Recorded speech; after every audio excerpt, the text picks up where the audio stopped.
Welcome back to the Unhinged History podcast with the unhinged hosts, Tane, Caesar, and Tane Caesar.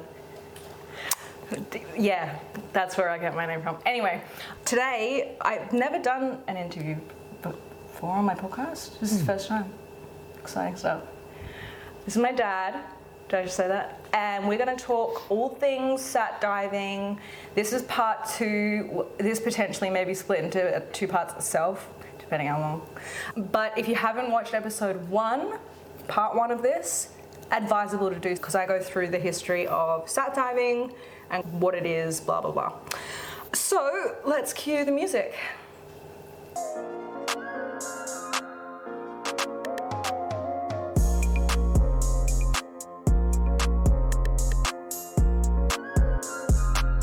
So today's sponsor of the podcast is Caesar Archivum, which is actually my company because I'm actually the sponsor of this podcast. I was thinking maybe of putting jewellery on you, but I felt it would be unauthentic.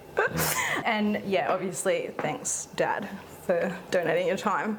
Trigger warning to everyone.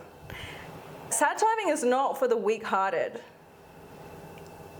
At all. The stories we're going to tell are real, they're Dad's, but also you have to acquire a level of, I feel, dark humour to be able to process. Yeah, definitely. And I am my father's daughter, and my father raised me to be a strong, independent man. I also have that inherited dark humour trait. We're going to be lighthearted, even though some of the topics we're going to cover are quite dark and whatever. So if you're not into that, maybe this isn't for you. I think that's all. You got any disclaimers? No. You got anything you want to sponsor? No, I'm okay.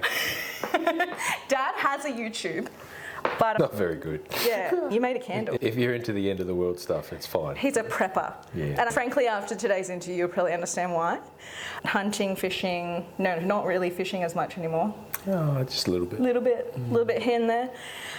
So yeah, you can go support him, but he probably won't post anything, so you might just have to stick with me.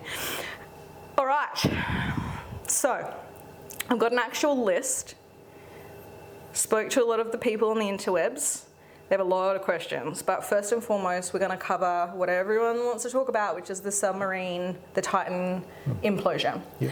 We were talking yesterday about how we do need frontiers-centric people. 95, baby, apparently that's outdated stat. I thought 95% of the bottom of the ocean hadn't been actually explored, but apparently it's 80. Fact checked. So anyway, what are your thoughts on that situation? I don't like to speak ill of the dead, and everyone seems to be free willy doing that at the moment. Yeah. So, okay, we all make mistakes, and if we put our lives under a microscope, we will find out that we've got a bit of dickhead in us. Yeah, mistakes were made, but I admire the human spirit and the action of giving it a crack. Yeah. I really do, and I think without people who push a little bit further than most, we're really not going to get much further than where we are. So even though mistakes were made and every expert on a couch is willing to spout what those mistakes were, I appreciate the human spirit in what he was trying to do. Got it. Someone who's been... I'm going to ad-lib for a sec. Viewing the Titanic, the bottom of the ocean in a submarine, is one thing. And then there is saturation diving, which is, in my opinion, thousands of worlds apart. So can you explain the difference between submarine, maybe not even in the Titan situation, just in general, submarining versus what is sat diving and the difference? Basically it's pressure. So you got one end of the spectrum compared to the other. So in the submarine that they were using, it's a 1 atmosphere. So they're in a container that has to withstand the pressure from the outside. In saturation, you're in a container living on a deck of a vessel, going to work in a bell, and you're staying at the pressure that you're working at. So you're living somewhat close to that pressure that you're working at. There's a slight variance. So you live in that pressure, you go to work in that pressure, you come out of the bell at a slightly deeper pressure, and you go to work and then you reverse up.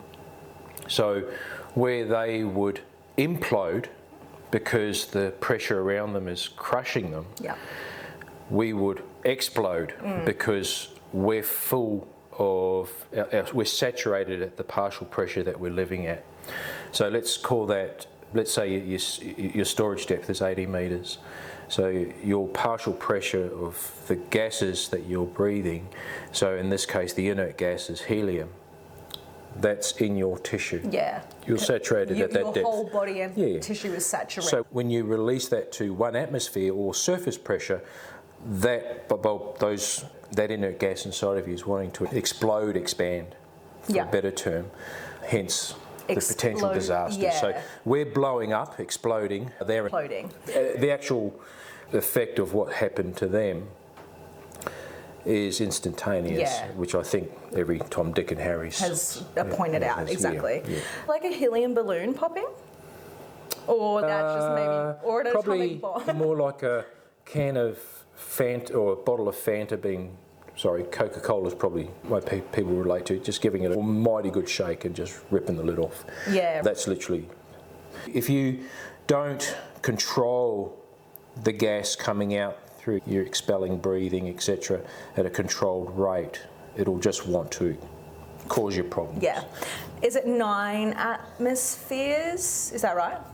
It depending on the job. Depending on the job. Yeah, okay. Depending Storage depth. So there's shallow sats. And what's that? Shallow sat is just where it's in the air range, but it's more economical to keep people under pressure. Sure. So, for example, we used to do a lot of air work that was quite deep, particularly around the Saudi Arabia areas, and there's particular fields there, Marjan field in particular, it's quite a deep field. But we would, it sounds terrible when I say it the way that we talk about it, but we would bomb down, and in bombing down sometimes you get necrosis. Yeah, the bends. So that's from nitrogen. So nitrogen can have a narcotic effect on you. Now, I'll be frank, we actually got our kicks from it. Right, so it gets you a little bit it gets you a bit more than high, it gets you absolutely drunk. So if we had a job, because I don't drink at all, so for me it was it would be really hard. But if we had a job and I had to go down a riser, so a pipe on an oil rig, and it was say like 30, 40 metres down. Which is for the Americans? Triple, basically. Triple? Yeah. In feet. Feet, oh. Yeah, so metres just triple it and give you your feet. All I know is school bus is 10 metres. So if that job was to get done and it was just a quick in and out job, we'd purposely just bomb down as fast as we can, because we know we're going to sit there and just go, woo! So that's the effect of nitrogen. That's why we get rid of nitrogen in saturation. We use helium, because the inert gas of helium mixed with your oxygen doesn't give you that narcotic effect. It does at a deeper depth, but in normal terms, in normal working life, nitrogen makes you drunk. Yeah. We don't use nitrogen, we use helium. So that's the way that I understood it was like, if such intense pressure is being put on you, on top of the water, helium floats. So my understanding was that if you were saturated as in all of your tissue with helium instead of the nitrogen-oxygen mix that we breathe every day, then you're like you're floatier. Is that not right? That's not right. It's completely wrong. Ignore that completely. That's how I always thought about it. There's no... I was like, oh, it's kind of like a helium balloon, yeah. No, we'll ignore that one.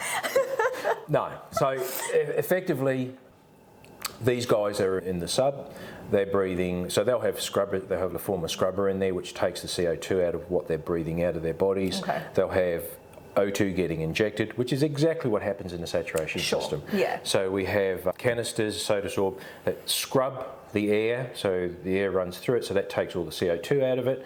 That has a certain lifespan before it's useless. The O2 gets injected in, and that's run by the surface. So we have what we call a life support supervisor who runs life support technicians. They run all the big googly panels. Who is literally in control of your existence. Yeah. So they basically make sure that we live. Yeah. That's their job. And if they push the wrong, it's like Homer Simpson pushing the wrong button. If they have a brain fart, we're stuffed. Yeah, and probably to get you a good glimpse of that. So you've got 24-hour coverage when you're in sat, because the whole point of saturation diving is to go, bang it out, get the job done, and get it, and theoretically get it done economically, and most of all get it done properly.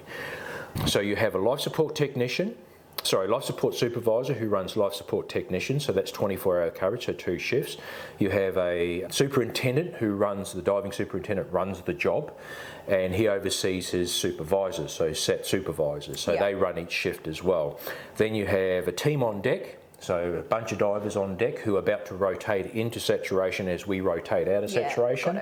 So there's a lot of people, a lot of moving parts. You've got cranes moving around, you've got vessels, you've got the ocean doing whatever it wants to do. And insert pictures of oil rigs for people's visuals. So we're normally working on oil-related projects, oil and gas related projects. So normally hooking up pipes, flanging up things. The term we use is hydrotighting. That's making sure that the flange doesn't leaky. That goes boof. And just a side note, we had a job. Shouldn't be saying this. I'll probably get somebody will ring me up. I know will. We did a job in Thailand. We did it over I think it was 2 years. I think we did it around Thailand there, and we installed, I want to say 50 flanges, so pipelines hooked up together. So I think it was 52 flanges. I heard through the grapevine, I think maybe a few years later, that the majority of those guys leaked. Oh. Which is not good. That's not good. That's not good at all. Yeah. You could probably taste that with a pinch of salt. Insider secrets. When we did that job, I was a newbie into SAT. I was a newbie. I was a diver. I had been commercial diving. I'd done hydrotight work, but I was a newbie in SAT. And that particular job, there was a lot of us that were first-time SAT divers. So we'd all come from commercial diving backgrounds, but that was our first bin run, what we call a bin run. Sure. And to explain the difference between commercial diver and SAT is that obviously commercial diving is at a certain depth. It's air. It's air, and you're coming up after your work is done. So we do whatever we do down there and we deco out, and then usually sometimes we'll deco in a chamber when we get on deck. So that's air related. SAT is obviously... SAT is where you stay under pressure, you live at pressure, and you just work every day in a little bubble hole and with your 9 best mates. And you become brain dead. It's good. Can you just straighten your mic so that I don't want it to muffle you. Yeah, great. Okay. So there we go. So that's the difference between SAT diving, submarining, and commercial diving. And then obviously there's other forms of diving. And now today there's robotics and so much more technology. Remote operated vehicles. The way that things are designed now. So when I finished in the industry, we were working at 2,000 something metres on the west coast of Australia. It's 2 kilometres under the water. So not possible to have anything to do with human beings. So that was all designed. So everything can be manipulated by ROV, everything. Fascinating work, of course. So that's when I finished. When I came out of the industry, I came out of the industry in 2015. Shortly after I came out, the oil industry collapsed. I think the oil barrel price BTI went down to $48 US a barrel. And in comparison, when you... About $100, $110. So it literally went below half of what it was worth. So that collapsed the industry pretty much. Literally every major project on the planet got shelved immediately. I was about to go off to Kazakhstan to do the next big project. I came home, we decided that was it. Because I remember that discussion, you were like, this is a high risk of whatever was going on politically in the area at the time, it was high risk. And then when the barrel drops, that means that the divers pays, or at this point you were risk managing. So you were like technically out of the water at this point? Yes, that's right. But I was one of the lucky ones. I was one of the fortunate ones that was given an opportunity to crawl out of the water and crawl into the office. And I just had... At the time, I was working for J. Ray McDermott's over in the Caspian, and I had some cracking bosses, terrific human beings. And three of them were the sort of people that just every job they did, every time they were on a project, they looked for a person and they went out of their way to make sure that they'd help set them up. And I just happened to be the lucky one. But also I feel like, lucky, yes, but also who really was able, in that industry at that point in time, had been a SAT diver, had been in as many high-risk situations that you had then bothered to do the required study to be able to acquire said job. And like, sure, luck, but also, like you put yourself in a position to be... The truth of it is I knew how to work an Excel spreadsheet. That's the truth of it. And the guy, kind of the manager that was running operations at the time, he said to me, can you operate an Excel? I said, yes, I can. He goes, you're in the office tomorrow. I went, no worries. Can you open a PDF? Yes, I can. That's the truth of it. That's what happened. All right, so let's knock out the frequently asked questions from the internet and then we'll get into the stories. FAQs. People want to know, like, just the daily routine when you're in SAT, i.e., how do you get toilet paper? What do you eat? Who gives you the food? Like, just the really basic, So simplicity is we sleep most of the time as much as we can. SAT divers are great sleepers. They're fantastic at it. So you'll Does the helium have something to do? No, you're just wishing your life away, so you sleep. Depression. It's basically exactly. It's depression. Call it seasonal depression. So we get fed by the LSTs, and the LSSs control that. So the LSTs is life support technician. They basically come to the medlocks and they lock our food into us. So that's how all our food comes in. So it comes through a medlock, which is yay big. It's like a hole. It's in the hole in the wall. Yeah. And so pressurized. Comes down to us, we open the little hole, we grab our food. And what are you eating? Everything you normally eat. No, there's no... there's no special diet There is. We've got to have a fairly large calorie intake. I can't remember what that is, because you can lose your hunger. You can just stop eating. Lose your appetite. And the LSSs will watch for that. So LSS is the life support supervisor. Sure. So they monitor that. They monitor that you're eating. If you're not eating, they'll growl you and they'll make you eat. They're pretty serious about that, because you're burning so many calories when you're actually doing your bin runs. I can't remember what the calorie intake is. Well, I remember listening to someone that did an exploration in Antarctica, which is like a high, and she was saying it's 6,000 calories a day. Yeah, I don't think it was that high, but it was high. It's higher than normal. So they feed us that way. Now, we call it the shitter. It's a technical term for toilet. So it sounds really complicated. And there's a reason why it sounds complicated. It is a procedure. So we literally have a camera where we shower and shit, and it watches you 24/7. Okay, so the camera's in there. It's called a TUP, and you go in there. So you come out of your living chamber, you crawl through a hole into another chamber, which is your TUP, and that's where the shitter is. Now, you don't just have a poop. They've got to know what you're doing. Oh wow! They're watching. And then you have an LST directly outside where you are. And then depending on what system or procedure there is, sometimes it's NOx, sometimes it's whatever it is, and then that LST will not vacate the holding tank until you are literally off and away, and the camera can be verified that you're no longer sitting on the dunny. So the reason being... sorry, keep going at you. There's a reason being. Yeah. There are several stories where divers have sat on the shitter, done their thing, and it's been expelled and it's sucked out all their insides. Their buttholes. I remember you telling me they said like 10. Yeah, not a very good father. I got some eldest daughter baggage, right? I remember that because I remember that story. Yeah, like literally I would have been 10. You can Google that. I'm sure it's in there somewhere. I remember you saying, I was like, some other job, but a guy got his butthole sucked out, and then I was. Because then you were laughing because you told your brothers when you were like 10 that the alien would come out of the toilet, and then my uncles was too scared to poop and go to the toilet. That's a side note. And that's just a side note, but then Dad just kept going and he's, what I should have told them is that I know a guy who got his butthole sucked out, blah, blah, blah. I'm like, now I'm scared to go to the toilet. I don't know him. There's several stories of that. So that's awful. That's the fundamentals of life. Shower. Usually we shower when we come out of the bell. So the bell is in the water. We crawl out the bell. We do our work. We go back to the bell, and the bell comes back up to the surface, comes along, hooks up to the chamber. That's all confirmed correct, because that can create an accident as well. And then we crawl out of the bell. We shower, we get ready for the next crew, so we make everything ready for the next crew, tidy everything up, and then while we're doing that, the next crew have been woken up by the LST.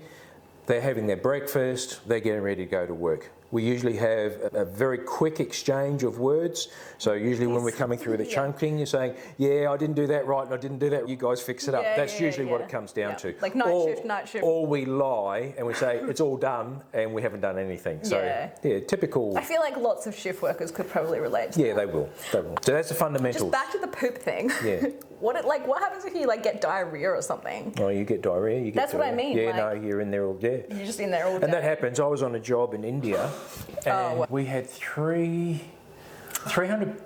people on a barge doing a job. I can't remember what the job was. Actually, remind me. I'll come back to that job too. We didn't go into SAT because there was a problem with it. Your job. So all the Westerners went down with diarrhea literally within a few days, and then the locals all went down. Oh, and that's bad. When the locals go down, let's call that 250 locals. Oh no! So they all went down with it as well. I remember this story. Yeah. I remember this story. So as soon as they went down with it, we knew that we had something really bad. I think when I came home from that job, I wasn't right for about a year. I remember this triggered a memory. I don't know how old I was, but I remember you talking about. Oh my goodness, it's sparked this old dormant memory. Yeah, and you were like, it was the most horrendous, disgusting thing. We didn't go into SAT. A really good friend of mine in the industry, Calvin Woodhouse, Woody we call him, terrific bloke, good diver. He'll like that. He called out to me and we were getting ready to go into SAT, and so we were all gearing up and all the rest of it. We knew that we were going to go on the first team, so we were ready. He called me and he goes, come here. And I said, what's wrong? And the SAT system had freshly been painted.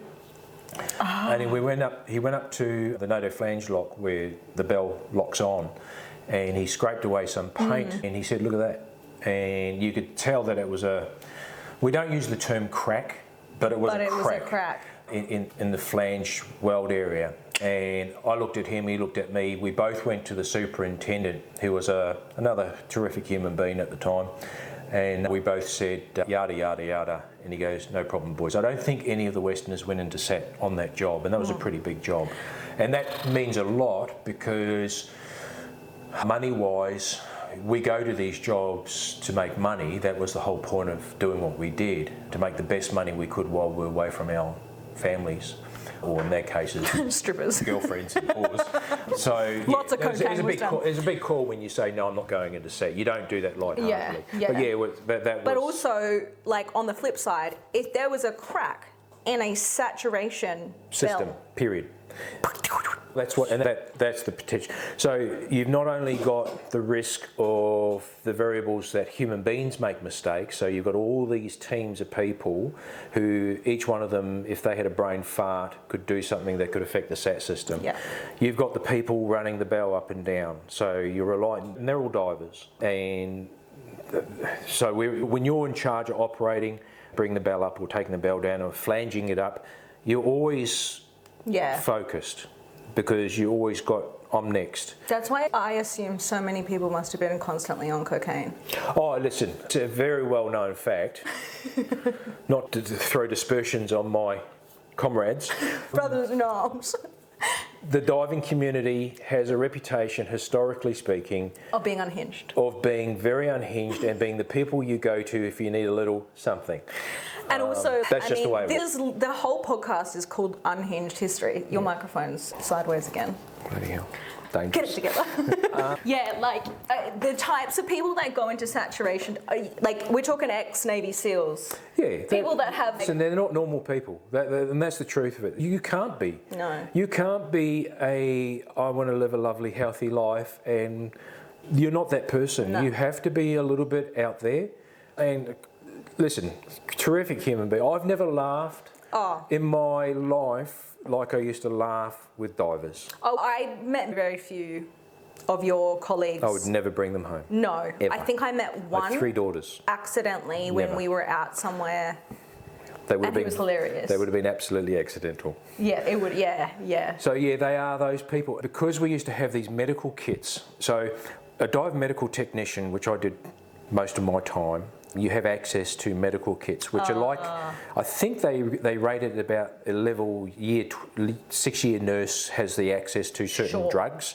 You're talking about in 10, 20-ish years ago, when the opiate crisis wasn't identified yet. Exactly. We had everything in those kits. Yeah. So you'd open up a medical offshore medic kit for a big project like a SAT job.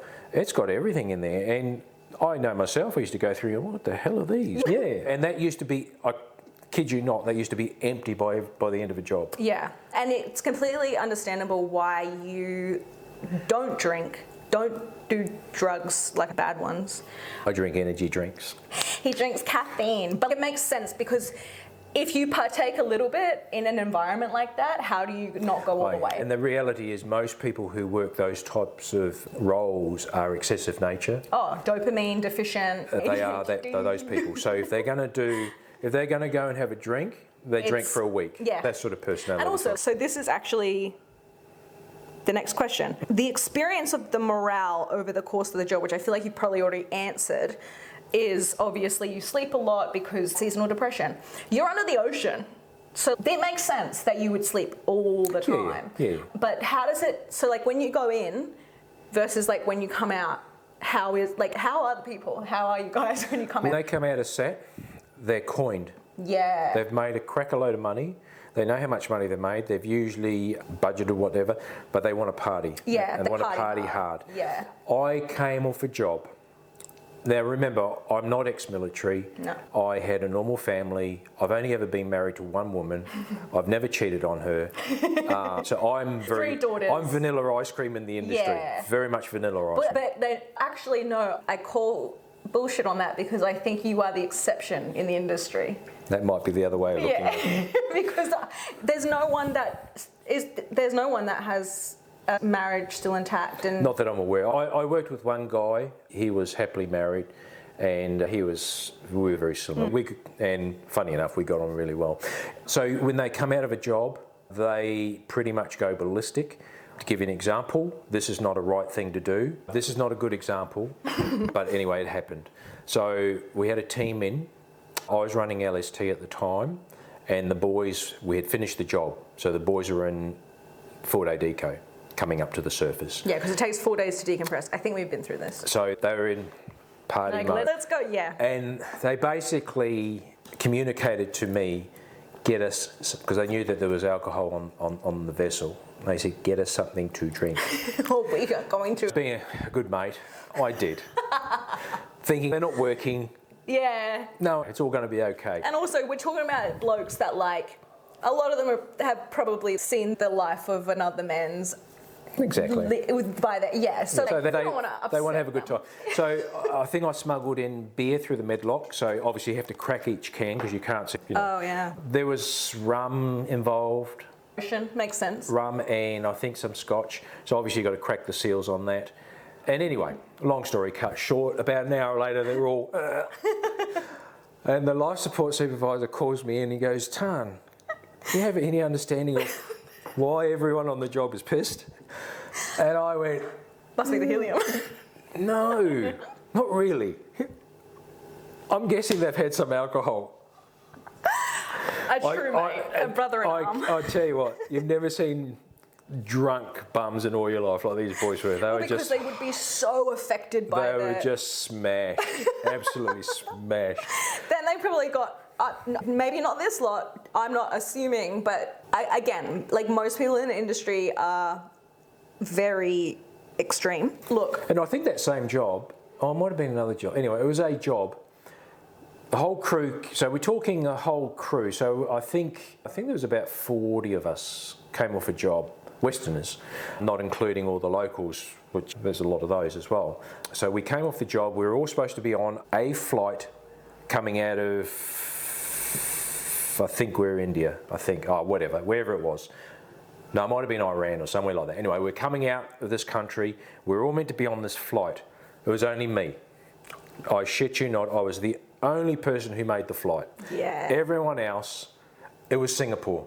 It was Singapore because there was a special place that ended in Hawes that they all were at. That's right. And Singapore back then was a big party town, and particularly if for you've divers. got money in Singapore, That's where they all went. The Singaporeans can serve you. Yeah, so I'm sitting at the airport alone, just all by myself, about to fly home to Australia. to parent three. There's not a single other person here. That gives you an idea of what it was like. Yeah. Gosh. Okay, so that's that. Unexplainable experiences. Like, That's all I've got. wow. That's the note. That narrows it down. I think, where was I? Oh, hang on, this one's an easy one. Was I a well-behaved child? They want to know from you if I was a good kid or not. Pause is everything. I have 3 daughters. I'm the eldest, obviously. Tane has a mind of her own from a young age. Yep. It's the appropriate way of saying it. I think I had a teacher back in high school. Yes. She used to say that I marched to the beat of my own flute. Yes, that's it. That's a very nice way of putting it. Because I don't actually like the flute as an instrument personally. It has its moments. But not even a drum, a flute. Yeah. I wonder where I get that from. I have no idea. Okay, so let's pump through these legends or myths or whatever of the sea that you believe in. Or maybe a more broad question, what is your even spiritual beliefs about the sea? Oh, yeah, you respect it. Yeah. There is very much a deep respect. I surfed most of my young life, so I have a deep love and respect of the ocean. I think the ocean's a funny thing. You love her, you respect her, but you can't trust her. Nah. Does that make sense? It does. It makes a lot of sense. And if you don't know, you don't know. Yeah, if definitely. you have not seen, like the ocean during, say, a cycle. It's angry times. Yeah, yeah, it's. Because I was actually on a job up in the Baltic Sea. This is when I was managing. We seriously looked like we were going under. Yeah. I've been in some rough water, but I remember you coming home with this was holy crap. You were like, didn't you say in that night, because it was the night, the bad. It was through the whole day, but then we got into the dark, and that was even worse. So the vessel was at least 100 metres big. So which we're not for the talking. Americans we're not is... talking 300 foot. So we're not talking a small ship. We're talking a decent sized vessel. Green water was coming over the bridge, so where the captain stands. We don't have wheels anymore, but anyway, for the visual, green water was coming over the bridge. Every single human being on that vessel was seasick. I was the only one that wasn't throwing up. We all had our they're basically suits. So they're not just a jacket, it's a whole suit. So we all had those on. I was on the bridge with the captain, mate, and some other people. As the green water hit the bridge, it would go away, though everyone on the bridge would open the doors, throw up, close the doors for the next wave to come. There was crap all over the bridge, things were flying around, smashing, sat system had all been smashed off. I remember you saying the attached portions of, I think you were saying, was it the cafeteria section? Had literally detached and it was flying across the room. The whole place was just riddled with broken everything. So I had found a little corner on the bridge that I bolted myself into so I wouldn't be thrown around. And I was just watching it like you'd watch a movie. And I remember thinking to myself, if we go down here... because Baltic Sea... You're not going to get a life rescue, choppy, beautiful ending in a place like that. No. You're just not going to. No. So I thought, wow, I said this... And I've been in some rough water, but that's probably the roughest I've ever actually seen. That story, when you came home and told me, that sticks in my head as that you were like... Yeah, okay, we're dying tonight. You come to that. You've got to entertain the idea. It's one of those things you just got to accept that that's a possibility. And you want to straighten your microphone? Yeah. Gosh, dang it. There we go. Yeah, I remember that story actually. And Baltic Sea freezing. So respect the ocean by all means. I don't think anyone really understands the sea as far as the spiritual aspect of it. We want to. Yeah. We try to be as one with it, so to speak. But I don't think you can ever... You just can't trust her. You can't trust her, yeah. And I like that. Like that. What am I trying to say? You can see throughout history how the sea, especially in the Abrahamic religions and cultures, got that connotation with the devil. You can see how that happened. Definitely. Because... And not that I personally don't believe that, but it's because she can go from the most blissful Bora Bora waters, crystal clear, to death trap. Yeah. Okay, that's that. Blah, blah, blah. People want to know... I think the last decent question we haven't yet covered, but... So you mentioned in a TikTok, very briefly, that there's things that you've seen that you've never seen in a textbook or never been able to find online. Can you recall? Oh, different species of fish and stuff. Yeah, okay. There's some stuff in the ocean and you do a double take and you think, that I don't know what that is.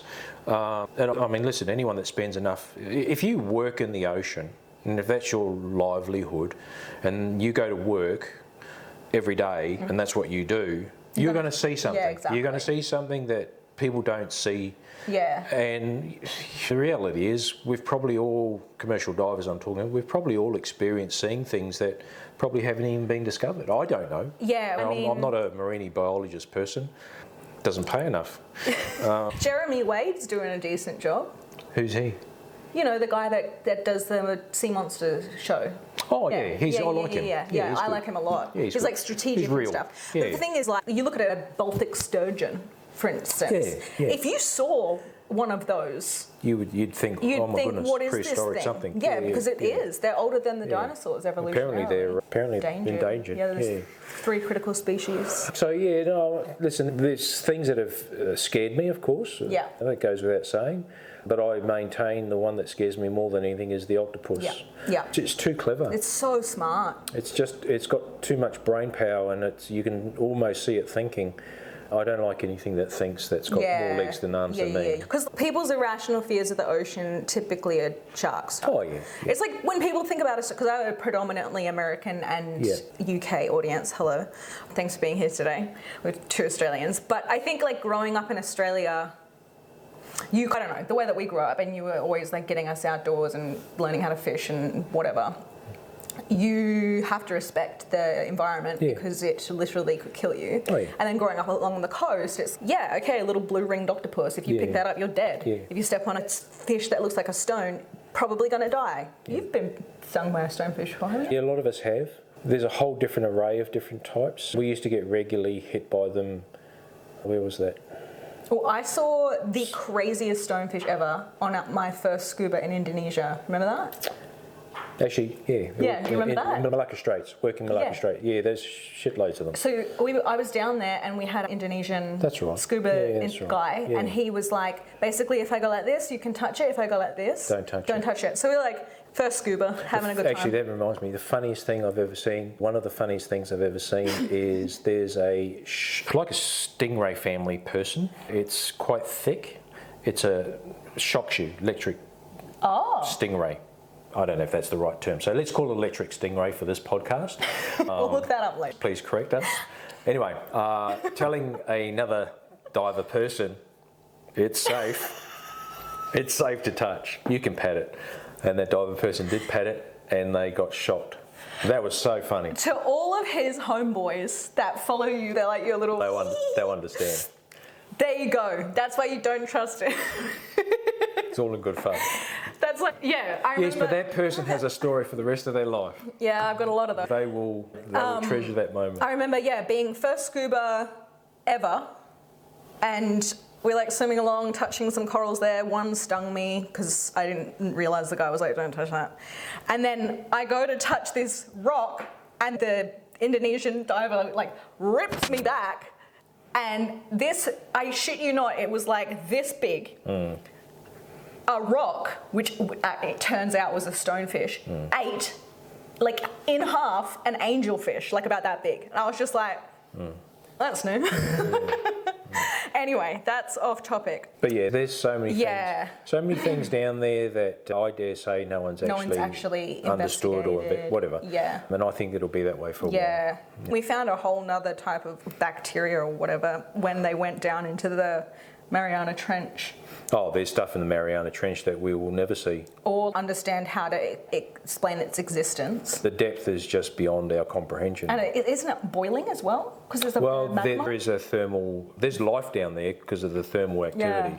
But you'll need to watch a proper documentary. Yeah, we're not educated enough on that. That's probably completely wrong as well. It's probably like me comparing saturation divers to To a helium balloons. balloon. Yes. All right, let's. You're good.